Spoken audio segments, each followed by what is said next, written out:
Hello students, अस्सलाम वालेकुम। आवाज़ आ रही है? बस मुझे इतना कोई बता दें।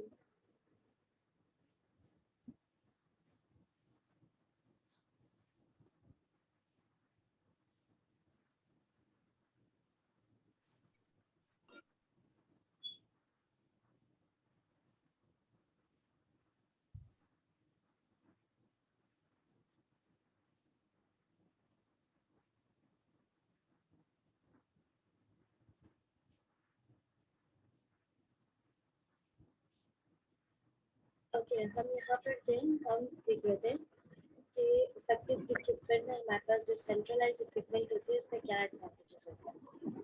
तो कोई मुझे बता दे कि एम्प्लॉयमेंट ब्रांडिंग क्या होती है।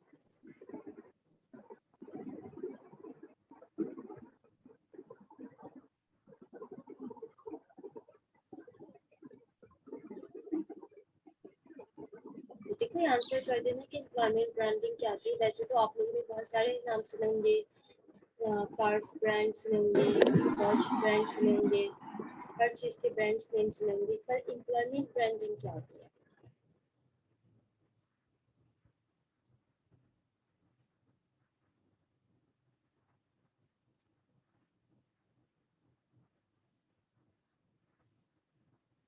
हाँ, आपको मेरी आवाज़ तो आ रही है ना?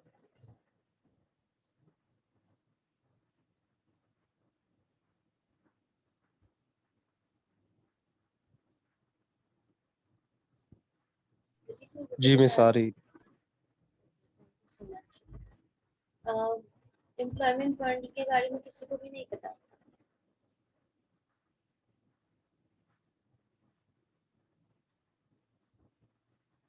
ओके, अब आप फॉर एग्जांपल अगर हम किसी क्लोथिंग की बात करें या किसी भी कार कंपनी की बात करें, किसी भी मोबाइल की बात करें, वो हमारी नज़र में ब्रांड क्यों है? क्योंकि उस कंपनी ने इस तरह से एफर्ट्स लगाए हैं, इस तरह से उसकी पोजीशनिंग की है, उस तरह से उसकी प्रमोशन की है, उसकी क्या नाम है, प्रेजेंटेशन इस तरह से की है कि वो हमारी नज़र में एक ब्रांड है।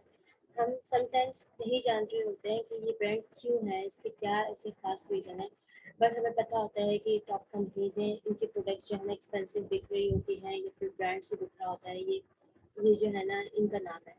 क्यों? क्योंकि जो उनके कस्टमर है या नहीं है, वो भी उनके जो प्रोडक्ट है वो उसके बारे में जान रहे पता होता है।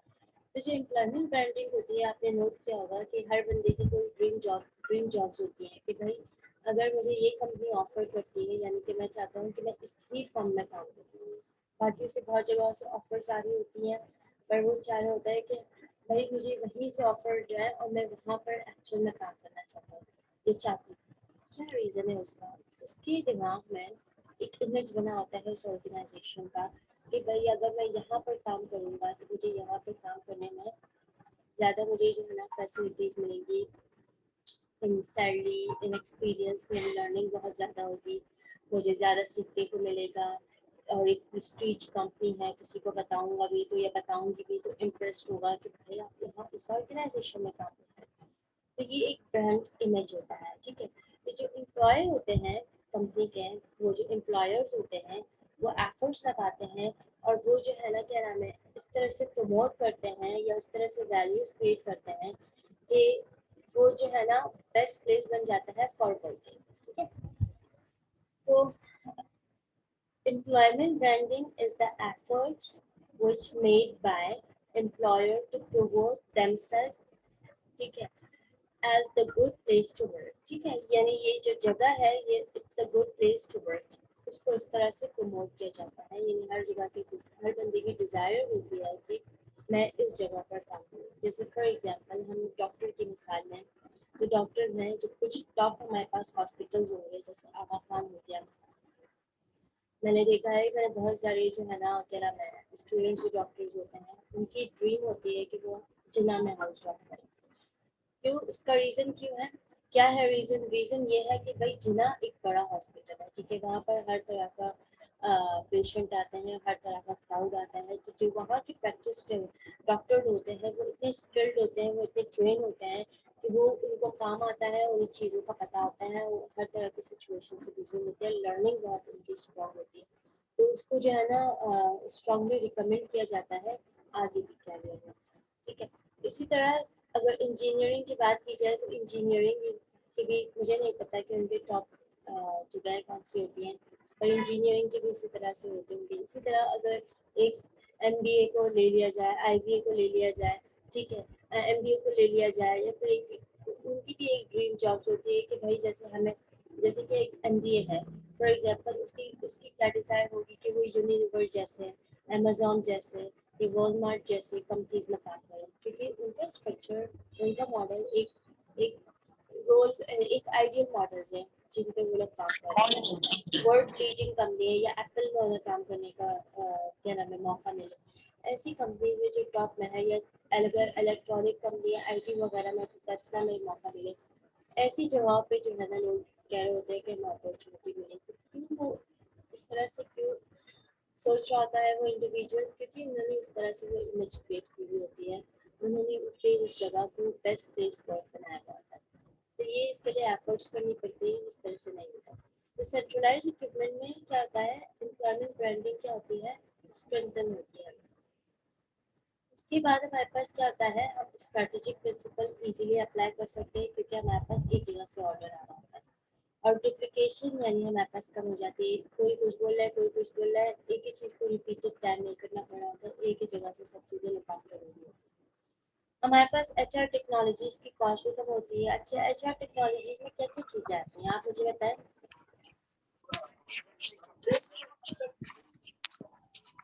कोई भी मुझे बता दें एचआर टेक्नोलॉजी में क्या आता है हमारे पास।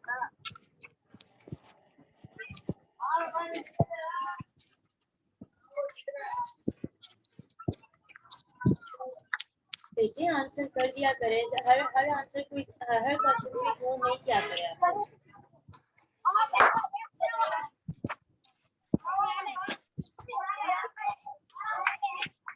अमीर, आप अपना प्लीज माइक बंद कर दें, थैंक यू। बेटी, हर किसी के घर में ऑफ कोर्स शोर हो रहा होगा, लोग हैं, माइक बंद कर दिया करें ताकि बच्चे डिस्टर्ब ना हो। बाकी प्लीज मुझे कोई आंसर कर दें, एचआर टेक्नोलॉजी में क्या क्या चीज़ें आती हैं हमारे पास।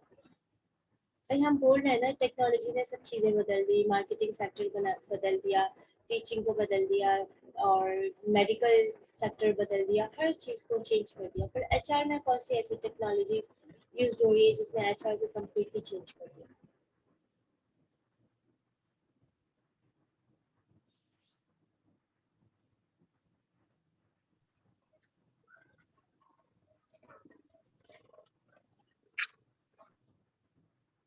ओके, आप लोग नहीं बताना चाह रहे, मैं सबके नेगेटिव मार्किंग करूंगी अभी जब कोई भी आंसर नहीं करेगा, यही तरीका है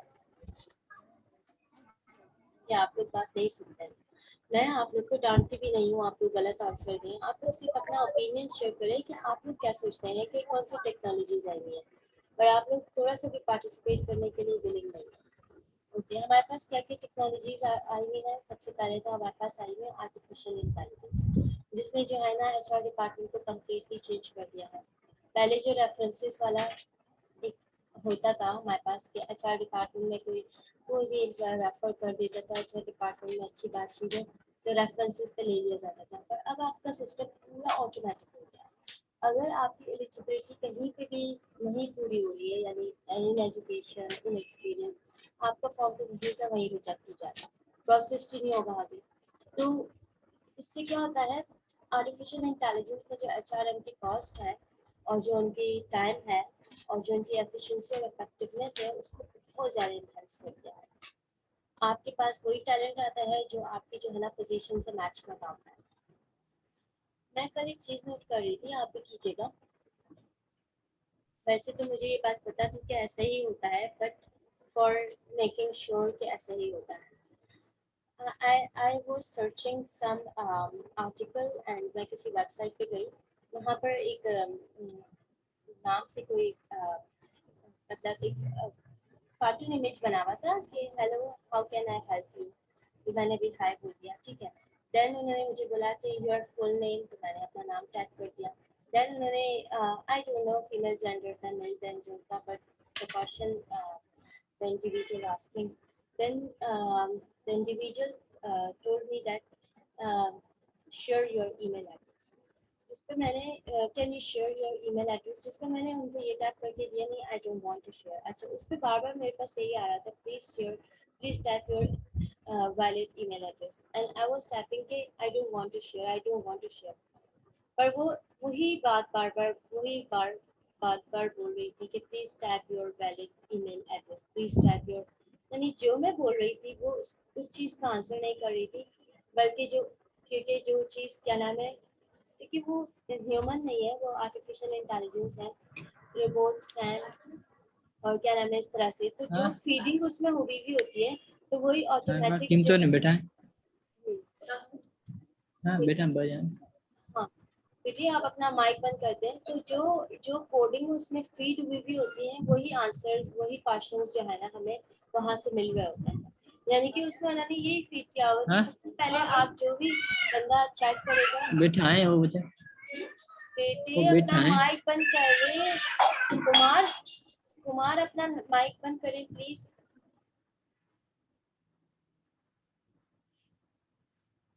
बेटी आप लोग क्यों इस तरह से करते हैं, माइक खोल देते हैं, बहुत डिस्टरबेंस होती है, मैं भूल जाती हूँ मैं कहाँ पर थी। ओके तो उससे उससे मैं द पॉइंट इज दैट मैं आपको ये बताना चाह रही हूँ कि जो उसमें फीडिंग हुई हुई है कि भाई आप सबसे पहले हाय बोलेंगे जो भी आपसे कम्युनिकेट करेगा, देन उसके बाद जो है ना क्या नाम है आप उससे उसका नाम पूछेंगे, देन उसके बाद आप उससे उसके ईमेल एड्रेस पूछेंगे। ऑफ कोर्स जब मैं उसको ईमेल एड्रेस देती तो उसके बाद मुझे पता होता है कि नेक्स्ट क्वेश्चन क्या है, बट वो मेरे आंसर्स को आंसर नहीं कर रही थी, बस वो अपने ही क्वेश्चन पूछे चली जा रही थी, ये जा रहा था। ठीक है तो ये है आर्टिफिशियल इंटेलिजेंस। ठीक है इसी तरह आपने देखा होगा कि बहुत सारी कंपनीज की जब वैकेंसीज आती हैं तो आपको एक रिप्लाई मिलता है, वो रिप्लाई ऐसे ऑटोमेटिक एकदम फीडबैक मिलता है, आपको बड़ा इंटरेस्ट होता है कि भाई इतना जल्दी रिप्लाई कर दिए कंपनी के लोगों ने मुझे, बट एक्चुअली में वो कंपनी के लोग नहीं होते हैं, वो आर्टिफिशियल इंटेलिजेंस ही होती है जो आपको बोल रही होती है thank you for considering our vacancy, I appreciate it, इस तरह की कोई भी रिप्लाई होता है। एंड देन उसके बाद वो आगे प्रोसेस में जाता है, एंड देन उसके बाद वो जो है ना आगे इस तरह से चलता है। तो this is the power of intelligence. ठीक है 24 आवर आपका एक्टिव है, भाई कोई भी आपकी वेबसाइट पे जा रहा है, आपको व्हाट्सएप है, आपको चैट चैट बुक करके चैट बॉक्स है आपका ओपन है, कोई भी वहाँ पर कुछ भी पूछ रहा है, कोई भी क्वेरीज है वो ड्रॉप कर देगा तो आपके सिस्टम में फीड हो जाएगी। फिर उसके बाद जो उसमें चीज़ें होती हैं वो वन टाइम, अब मुझे नहीं पता हर कंपनी का अपना सिस्टम होता होगा, उसको एनालाइज करते होंगे अच्छे से ये चीज़ें पूछी गई हैं, इस तरह के क्वेश्चन पूछे जा सकते हैं, तो वो अपने सिस्टम में फिर उसको भी फीड कर देते हैं कि चलो अगर इस क्वेश्चन को पूछा जा रहा है तो इसका मतलब जो हमारे कस्टमर्स हैं उनकी इस तरह की क्वेरीज हो सकती है, जो हमारी ऑडियंस है उनकी इस तरह की क्वेरीज हो सकती है, तो भाई इसका आंसर भी इसमें फीड कर दो, तो नेक्स्ट टाइम आपको उसका भी आंसर मिल रहा होता है। इसी तरह से वो एनालाइज करके क्या कर रहे होते हैं, अपना ह्यूमन कैपिटल सेव कर रहे होते हैं, क्योंकि भाई आर्टिफिशियल इंटेलिजेंस जो है ना आपको ज़रा कॉस्ट इफेक्टिव भी पड़ता है, आप उनको कुछ पे नहीं कर रहे हो, बस एक आईटी है, एक आपके पास टेक्नोलॉजी है, आप उसे यूज़ कर रहे हो, बट अगर एक ह्यूमन इसको 24 आवर के लिए बिता रहे हो तो उसको पे करना पड़ेगा जो आपको कॉस्टली पड़ेगा, और ट्रांसपेरेंसी, एफिशिएंसी और स्पीड भी जो है ना उसकी इस तरह से नहीं होगी जैसे आर्टिफिशियल इंटेलिजेंस ये जैसे रोबोटिक सिस्टम्स की होती है। तो this is the power of technology in the HR systems. Okay then उसके बाद क्या है, build teams of HR experts. HR experts की टीम बिल्ड हो जाती है, provide for better management of HR performance. ठीक है एचआर की जो है ना बेटर परफॉर्मेंस होती है, और हमारे पास एप्लीकेंट पूल क्या होता है, हम उसे शेयर कर सकते हैं। एप्लीकेंट पूल हमारे पास बेसिकली वो होता है जहाँ पर सबकी एप्लीकेशंस ऐड होती हैं। अच्छा आपके पास कुछ क्वेश्चंस हैं, samples acceptable questions once a condition offered is met. कुछ क्वेश्चंस हैं, कोई मुझे रीड करके बता देगा उन क्वेश्चंस को, वॉलेंटरी जो करना चाहे प्लीज मुझे क्विकली से आंसर दे दीजिएगा, अगर नहीं भी करना चाह रहे हैं मुझे बता दें फिर मैं खुद रीड कर लेती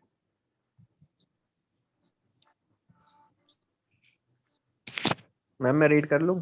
थैंक यू इज़ाम, एक आप ही तो है, ऐश्वर्या, इज़ाम एंड शरीफा, ये तीन लोग सिर्फ मुझे लगता है क्लास में है, बाकी सब सो रहे होते हैं मेरे ख्याल से, लगा के हैंड फ्री या सो जाते हैं या पर बस आगे पीछे अपने कामों में पार्टिसिपेट बिल्कुल नहीं करते। जी इज़ाम प्लीज रीड करें। Question 1. Do you have any responsibility that conflict with the job vacancy. अच्छा, इसमें ये क्या कह रहे हैं कि आपकी कोई कॉन्फ्लिक्ट्स हैं, यानी कि कहीं और आपकी कोई कमिटमेंट तो नहीं है, मतलब कोई ऐसी इश्यूज तो नहीं है जॉब वैकेंसी को लेके, ये पहले पूछा जाता है। Next, How long you have lived at your present address?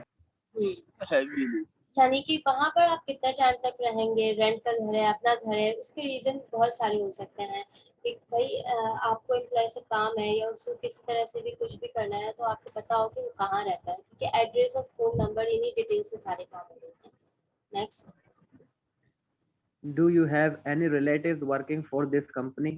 Okay, ये भी चेक किया जाता है कि कोई रिलेटिव्स हैं इस कंपनी में, क्योंकि reference system, favouritism, discrimination, nepotism, इस सब को रिड्यूस करने के लिए, तो ये जो मॉडर्न बिजनेस है उसकी फिलॉसफी ये है कि भाई आपके पास ये सब चीजें नहीं होनी चाहिए, तो ये भी एक अगेंस्ट लॉ होता है कि एक मेरिट से एक बंदा है, ठीक है।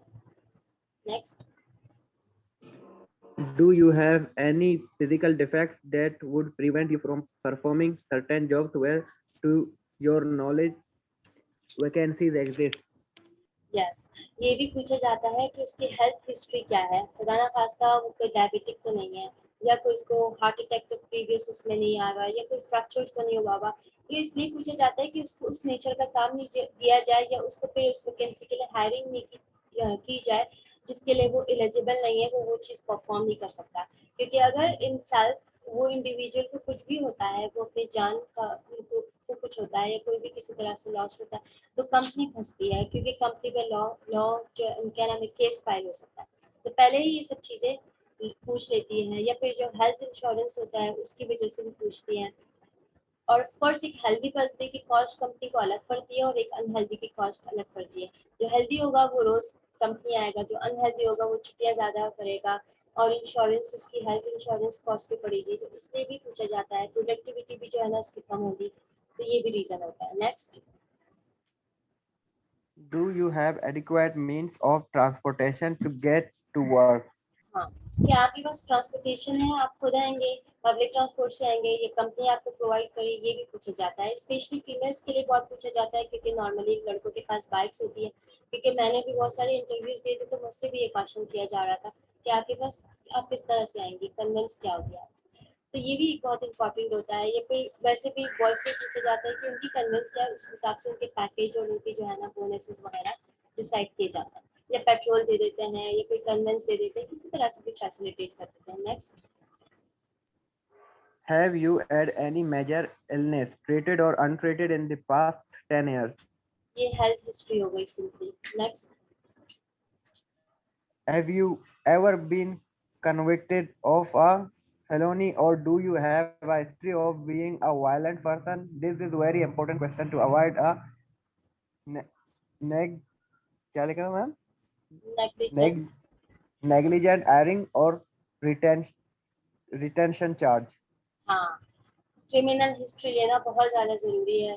फेलेंसी मतलब किसी क्राइम एक्ट में तो आप नहीं है, यानी कि कहीं कहीं आप जेल में तो नहीं रहे हैं 1 साल 2 साल, या कोई मर्डर तो नहीं किया है, या किसी टेररिस्ट, कोई टेररिस्ट तो नहीं है, या कोई एक्सट्रीमिस्ट पार्टी से तो नहीं है, पॉलिटिकल कोई ऐसे एफिलिएशंस तो नहीं है, या कोई वायलेंट पर्सन डिसऑर्डर तो नहीं है, आपके साइकोलॉजिकली इश्यूज तो नहीं है।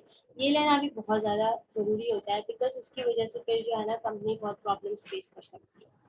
नेक्स्ट, मैम जैसे ये 7 में ये कंफर्म भी कराते हैं कभी कभी पुलिस से कि कोई केस या एफआईआर फाइल हुआ है क्या नहीं किसी कोई जी एम्प्लॉय बेटा, के बारे में। आपकी आपकी हिस्ट्री पूरी ली जाती है। देखिए, अगर आप किसी, आपने ये चीज सुनी है, मैंने सुनी है, मुझे रियल में नहीं पता।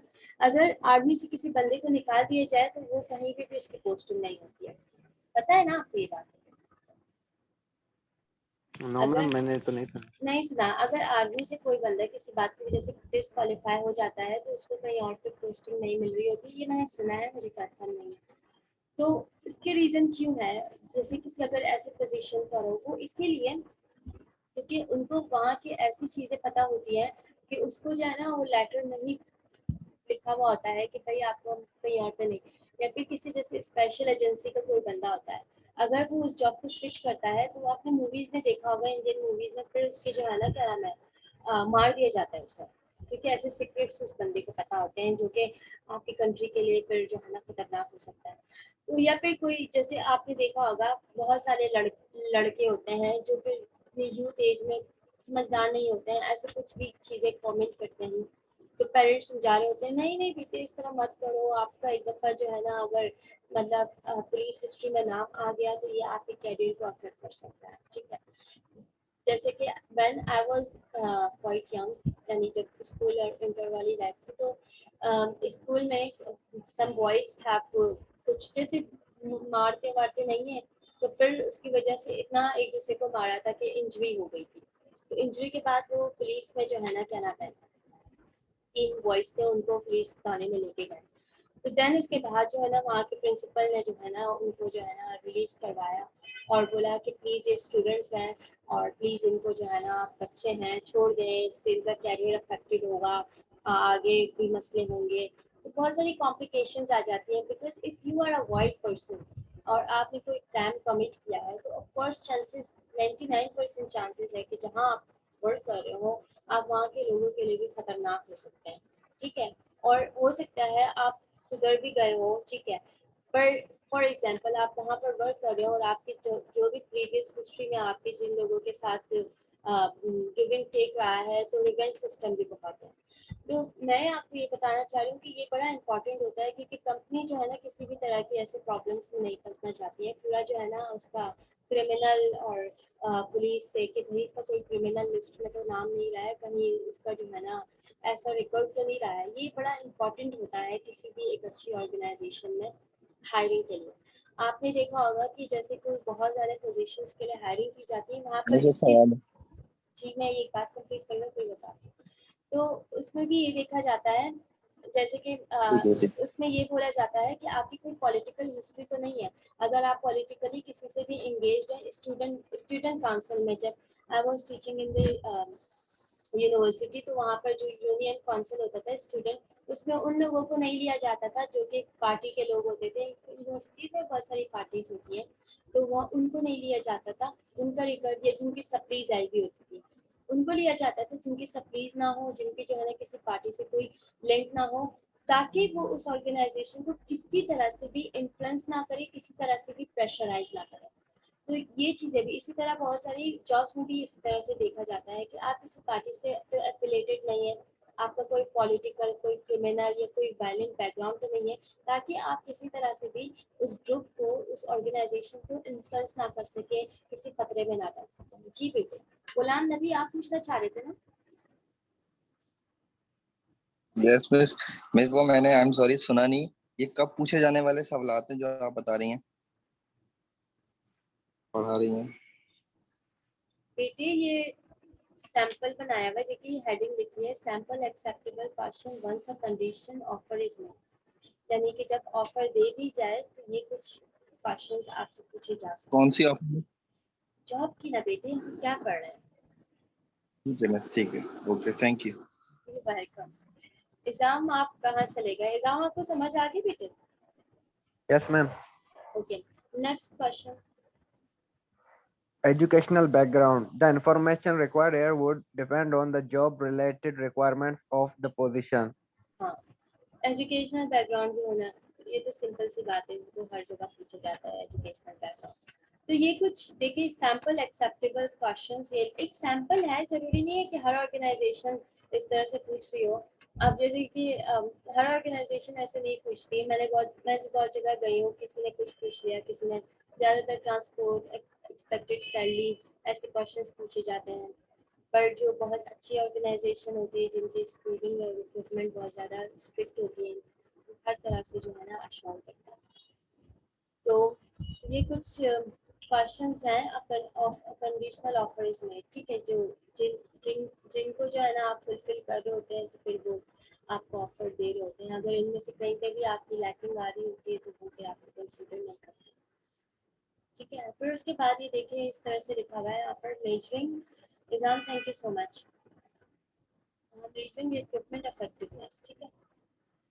किस तरह से मेजर किया जाता है, what to measure and how to measure, क्या हमें मेजर करना है, किस तरह से मेजर करना है।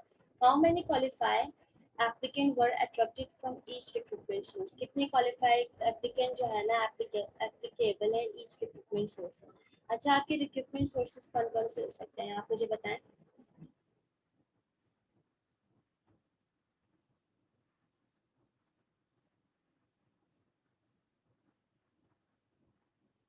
बेटे बता दे कोई मुझे।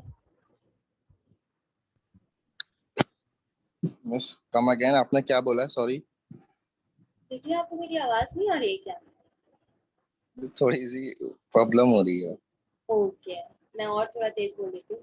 मैं ये कह रही हूँ कि आपके पास रिक्रूटमेंट सोर्सेज क्या क्या हो सकते हैं।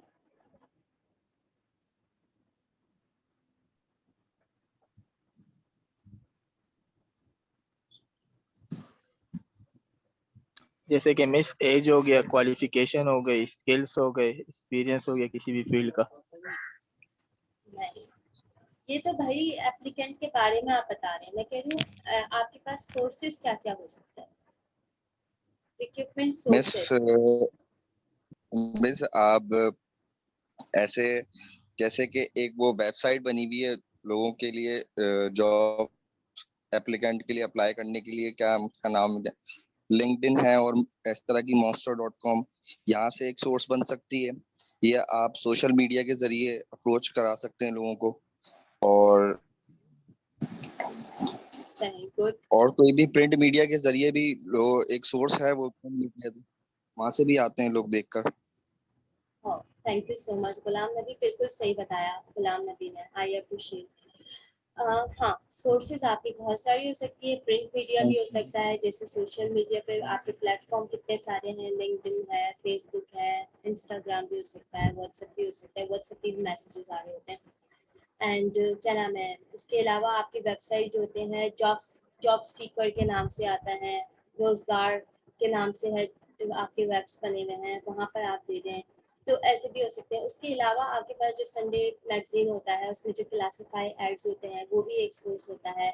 उसके अलावा आप जो है ना, क्या नाम है, एजेंसीज को भी हायर करते हैं, ठीक है, एजेंसीज आपको, या आप टूर कर रहे होते हैं कॉलेजेस या यूनिवर्सिटीज़ को जाके, और वहाँ पर जो है ना कंपेन दे रहे होते हैं, वहाँ से फ्रेश ग्रेजुएट्स को ले रहे होते हैं। तो मल्टीपल सोर्स होते हैं, ये रेफरेंस बेस पे ले रहे होते हैं, रेफरर भी हो सकता है। तो इसको हम आगे और थोड़ा सा देखेंगे, पर ये हमारे पास रिक्रूटमेंट सोर्सेज हो सकते हैं, ठीक है। अच्छा तलहा, ये मैम जी बोले बोले बेटे। डायरेक्टली डायरेक्टली कांटेक्ट नहीं कर सकते, लेकिन मतलब किसी कंपनी वगैरह अप्लाई कर रहे हैं, डायरेक्टली कांटेक्ट करना। यानी कि आप ये कह रहे हैं कि आपके पास कंपनी का डायरेक्ट कॉल आ जाए आपके पास, अगर आप कैंडिडेट हैं। ऐसा हो सकता है? वैसे पूछ रही हूँ मैं। बिल्कुल हो सकता है, अगर आपने अपनी सीवी दी हुई होगी तो ऑफ कोर्स आपके पास कॉल आएगी। पहले तो आप सीवी देंगी ना, कि आप अपना इंटरेस्ट शो करेंगी। बिल्कुल हाँ, बिल्कुल, तो क्योंकि मतलब तो डायरेक्टली कांटेक्ट कर सकते हैं ना इस सेंस में। नहीं, तो वो डायरेक्ट कांटेक्ट नहीं होगा इटसेल्फ। पहले आपने इंटरेस्ट देखिए, सबसे मेरी बात सुनो, ये कम्युनिकेशन एक तरह से, अगर आप इस प्रोसेस को समझे, सबसे पहले उन्होंने ऐड किया, ठीक है, उन्होंने एक बात बोली, फिर आपने उसका रिस्पॉन्ड करके क्या किया, उनको रिज्यूमे दिया, ठीक है, ये आपने उसका जवाब दिया। फिर अब वो आपको कॉल करेंगे तो उन्होंने आपको जवाब दिया, फिर आप जाएंगे तो आपने उनको रिस्पॉन्ड किया, फिर वो आपको बताएंगे उन्होंने आपको सिलेक्ट किया। तो ये इट्स कम्युनिकेशन, ठीक है, उन्होंने इनिशिएट किया। डायरेक्ट जी बेटे। डायरेक्ट भी होता है कुछ कुछ जगहों पे, जैसे आईबैक्स वगैरह जैसी जो कॉल सेंटर कंपनीज हैं, तो वो क्या करती हैं कि दूसरे कॉल सेंटर से वो डेटा परचेज करती हैं कि आपके किसने एक्सपीरियंस काम किया है, कौन छोड़कर चला गया है। तो उसकी बेसिस पे वो देखते हैं जो हमारे क्या कहते हैं कंपैटिबल होता है हमारी सर्विसेज के साथ, तो उनको वो खुद फोन करके कहते हैं ऐसे ऐसा पैकेज है, अगर आप करना चाहते हैं। तो डायरेक्ट भी मैंने देखा है होता है, ओके, मेरा इतने कॉल। मतलब ऑफिशियल नहीं है, लेकिन हो रहा होता है ये भी। हाँ, हो रहा यही होता है। मैम जॉब की ऑफर्स होती हैं, मैंने भी हम्म। सुनी है ये चीज। अच्छा, नहीं, कॉल सेंटर में मेरा एक्सपीरियंस नहीं रहा है, तो मुझे ऐसा कुछ पता नहीं है। हो सकता है, हाँ, मैंने प्रोडक्ट्स का बहुत देखा है कि आपके पास कॉल्स आ रही होती है कि आप परचेज कर लें, और इस तरह से कस्टमर्स को डायरेक्ट कॉल कर रहे होते हैं क्रेडिट कार्ड बेचने के लिए या इंश्योरेंस बेचने के लिए, कोई भी प्रोडक्ट बेचने के लिए ना, ऐसे डायरेक्ट कॉल्स कर रहे होते हैं। पर ये मुझे नहीं पता है कि क्या नाम है, इस तरह से कंपनी डेटा लेके भी जो है ना, क्या नाम है, डायरेक्ट कॉल करती है, ठीक है। या फिर फेसबुक से भी लेती हैं डेटा, परचेज करती हैं।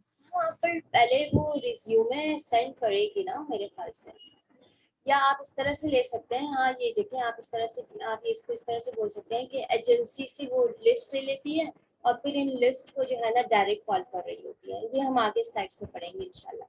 तो वो भी इस तरह से है कि एजेंसी से जो है ना, क्या नाम है, वो डेटा ले रही है, ठीक है। जैसे आप कह रहे हो ना कि कॉल सेंटर से डेटा लेके फिर उनको कॉल कर रहे हैं। तो इस चैप्टर में इंशाल्लाह हम ये डिस्कस करेंगे कि कंपनीज क्या करती है, एजेंसी से डेटा लेती है, फिर उन्हीं में से जो है ना कुछ लोगों को जो है ना वो कॉल करके ऑफर करती है, ठीक है, टारगेट ऑडियंस को जो उनको लगता है कि एप्लीकेबल है। तो इस तरह से ये डायरेक्ट हो सकता है, ठीक है। अच्छा, फिर उसके बाद हमारे पास क्या है, हाई परफॉर्मेंस रिक्रूटमेंट में हमारे पास क्या है कि बेस्ट प्रैक्टिसेस टेक्निक्स जो है ना आप अडॉप्ट करें, ठीक है, and using a benchmark oriented approach to analyze the measuring to analyze and measuring the effectiveness of recruitment efforts such as employee referral, ठीक है। यानी कि हमें बेंचमार्क ओरिएंटेड अप्रोच अडॉप्ट करती है जिसके थ्रू हम क्या कर सकते हैं, एनालाइज कर सकते हैं एंड मेजर कर सकते हैं कि हमारा जो रिक्रूटमेंट एफर्ट है, यानी जो हम रिक्रूटमेंट हमने जो सिस्टम बनाया हुआ वो इफेक्टिव है भी या नहीं भी है। जैसे कि एम्प्लॉय रेफरल, यानी कि जो एम्प्लॉय हमारे पास रेफरेंस से आ रहे हैं, ठीक है, अगर हमने इसको अडॉप्ट किया हुआ है तो हम ये देख रहे हैं कि भाई वो वैसे टैलेंट आ भी रहा है या नहीं आ रहा, ठीक है। तो ये हमारे पास क्या हो जाता है, हाई परफॉर्मेंस रिक्रूटमेंट, ठीक है। एंड देन उसके बाद हमारे पास नेक्स्ट साइड में ये देखो इस तरह से लिखा हुआ है, तलहा तलहा ये जो सीआर है, मुझे ये समझ नहीं आता तलहा, आपका एक तो फोन हर वक्त ही ऑफ जा रहा होता है, ठीक है, और ऊपर से मैं आपको कुछ भी बोलती हूँ उसका प्रॉपर रिस्पॉन्ड ही मुझे नहीं मिलता। आपको मैंने लिस्ट का बोला, आपने मुझे लिस्ट नहीं दी, फिर मुझे ग्रुप पे बोलना पड़ा, सब बच्चों ने इंडिविजुअल टाइप किया। अभी मैं आपसे क्लास स्टार्ट का पूछने के लिए फ़ोन किया, आपका नेट ही बंद है, क्लास में भी आप लेट आते हैं, ठीक है।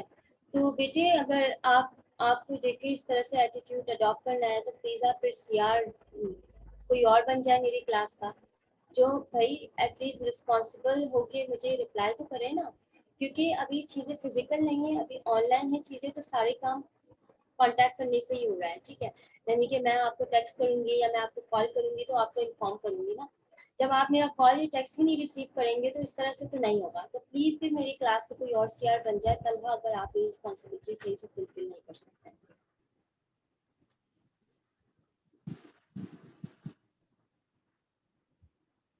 वॉलंटरी कोई भी मेरा सीआर बन जाए ताकि फिर मैं उसी से कांटेक्ट कर लिया करूँ अगर मुझे कुछ इस तरह से कोई बात हो, ठीक है, बता दीजिएगा मुझे। ओके, देन क्या है हमारे पास, selection device that could be used to initially screen applicant, ठीक है, किस तरह से हमने सिलेक्शन डिवाइस यूज करना है जो कि हमारे पास इनिशियली स्क्रीन एप्लीकेंट को स्क्रीन करने के लिए यूज कर रहे हैं। अच्छा, सिलेक्शन डिवाइस में हमारे पास लिस्ट डाउन किया हुआ है और वैलिडिटी जो है ना हम यहाँ पर देखेंगे, जो हमारे पास क्या नाम है डेसिमल में है। सबसे पहले हमारे पास जर्नल मेंटल एबिलिटी टेस्ट, ये हमारे पास क्या होता है बताया था कोई मुझे?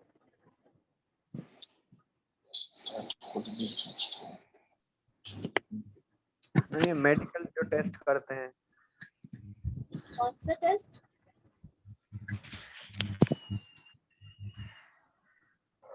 मिस इसमें कॉमन सेंस वगैरह के सवालात किए जाते हैं ऐसे जनरल नॉलेज के, तो उनका आई थिंक कि उसमें मेंटल ऐसे चेक होता है कि ये है कॉन्शियस है, सही है, सेंस है, साउंड है। मैम आईक्यू लेवल टेस्ट करने के लिए मे भी होता है। मीन्स ये भी तो होता है जैसे साइकोमेट्रिक टेस्ट हो गया, इंटेलिजेंस टेस्ट हो गया, जैसे बंदे की मेंटेलिटी चेक करते तो बंदा कितना प्रेजेंट है कितना नहीं है। बिल्कुल, ये सारे टेस्ट होते हैं, पर जर्नल में हमारे पास जीएमए में हमारे पास क्या क्या आता है?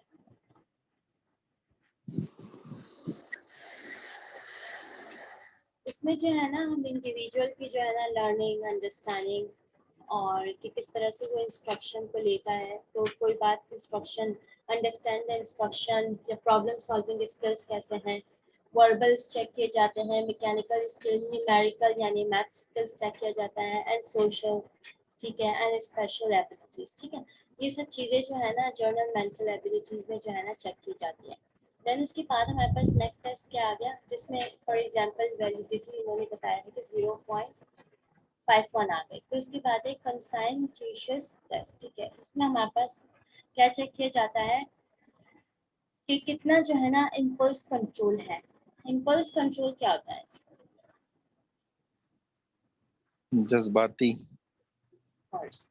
कितना इम्पल्स कंट्रोल है, यानी कि बंदा खुद पे कितना, कितना काबू है। हाँ कितने उसमें पैशंस हैं, ठीक है, पैशन कितने, पैशंस कितने हैं, कितने ज्यादा जो है ना उस बंदे में कंट्रोल एलिमेंट। तो रिसर्च भी है, जो जिस बंदे का जो है ना कॉन्शियसनेस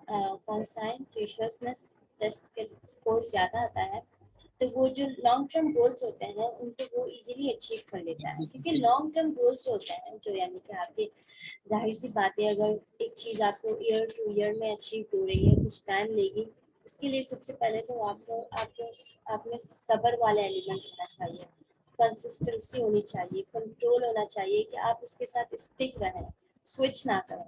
जो बंदा अनप्रिडिक्टेबल हो, जो स्विच करने वाला हो, वो लॉन्ग टर्म गोल्स कभी भी नहीं अचीव कर सकता, बिकॉज उसमें वो कंट्रोल ही नहीं है, वो पैशंस ही नहीं है, ठीक है। तो सबसे पहले तो आपके पास वो होना चाहिए कि अगर इसमें ये चीज़ अच्छी है, तो इसका मतलब ये है कि हमारी जो कंपनी के लॉन्ग टर्म गोल्स है, यानी हमारी कंपनी के साथ ज़्यादा टाइम तक ये क्या रहेगा, अटैच रहेगा।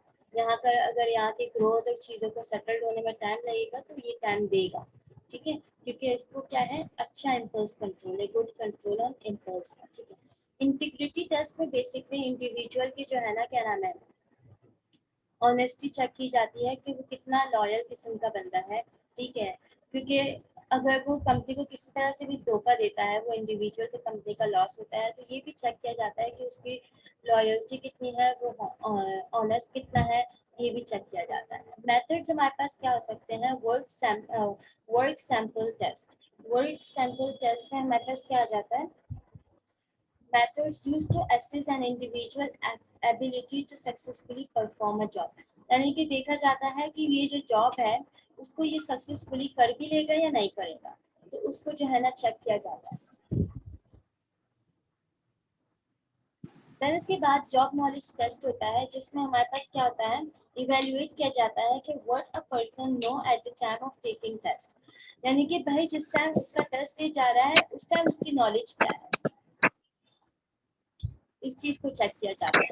जाहिर सी बात है, जॉब की बात तो उसकी नॉलेज बढ़ी जानी है, चीज़ें सीख सीख के, पर एट द मूवमेंट उस टाइम उसका क्या नॉलेज है, क्या चीज़ें उसको पता है, क्या चीज़ें नहीं पता, क्या उसको आता है, स्किल सेट क्या है। फिर स्ट्रक्चर्ड इंटरव्यू लिया जाता है, ठीक है। देन उसके बाद बायोग्राफिकल डेटा कलेक्ट किया जाता है, ग्रेड पॉइंट एवरेज लिया जाता है कि क्या ऑल ओवर एकेडमिक उसकी प्रोग्रेस रही है, rating of training and experiences, यानी कि कितनी उसका एक्सपीरियंस रहा है और क्या उसका जो है ना ट्रेनिंग रही है पास्ट में, ये सब चीज़ें देखी जाती हैं। अच्छा, उसके बाद हमारे पास क्या है, रिक्रूटमेंट जेल पैरामिट। ये क्या होता है हमारे पास, कोई बताएगा मुझे? ये काफ़ी इंपॉर्टेंट टॉपिक है, इसको जो है ना आप प्लीज समझिएगा भी, और एग्जाम के पॉइंट ऑफ व्यू से भी काफ़ी इंपॉर्टेंट है। कोई मुझे बताए ये होता क्या? जो भी आपने हायरिंग की है उसका आपको रिटर्न कैसा मिला, उसकी परफॉर्मेंस कैसी है उसके, ये जो सारा मैकेनिज्म आपने सारा लिया, उसको पहले इंटरव्यू किया फिर स्क्रीनिंग की, तो उसका आपको रिटर्न कैसे मिल रहा है, शायद आई थिंक वही है। ये नहीं है, पर फिर भी आपने जवाब दिया है, आई अप्रिशिएट। गुलाम नबी है, इल्जाम है? गुलाम नबी हाँ। गुलाम नबी, ओके। उसके अलावा कोई और बताए? मैम मेरे ख्याल से इसमें न्यू हायरिंग देखते हैं, यानी कि कितने ऑफर्स कंपनी ने किए हैं, कितने लोग इनवाइट हुए हैं टोटली, और कितनी हमारे पास हायरिंग कितनी है। यानी कि इसमें ये भी लिखा कि इतने लोगों ने इंटरव्यू दिया और आयर सिर्फ 50 लोग ही हुए हैं। सम सॉर्ट ऑफ, सही बोल रहे हैं आप थोड़ा सा। और कोई बताएगा मुझे प्लीज, बाकी बच्चे भी तो क्या नाम है, मैम इसमें यही देखते कि कितने बंदों ने मतलब इसी जॉब के लिए अप्लाई किया, फिर उसमें से कंपनी उसमें से मतलब डिफरेंट जो उनके मुताबिक होते, उसके हिसाब से उन लोग वो लोग अलग करते, फिर उनको उसके लिए कॉल, इंटरव्यू के लिए कॉल करते, फिर वो लोग जो इंटरव्यू के लिए आते, फिर उसमें भी जो इंटरव्यू में सक्सेस होते, जो उनके मतलब रिक्वायरमेंट के मुताबिक पूरा उतरते, फिर उनमें से मतलब हायर करते। ओके। सही। आप अपना नाम तो बता दें। आमिर हुसैन। आमिर हुसैन, अच्छा। और कोई मुझे कुछ बता दें। मैम यही है कि जरा जो इंटरव्यू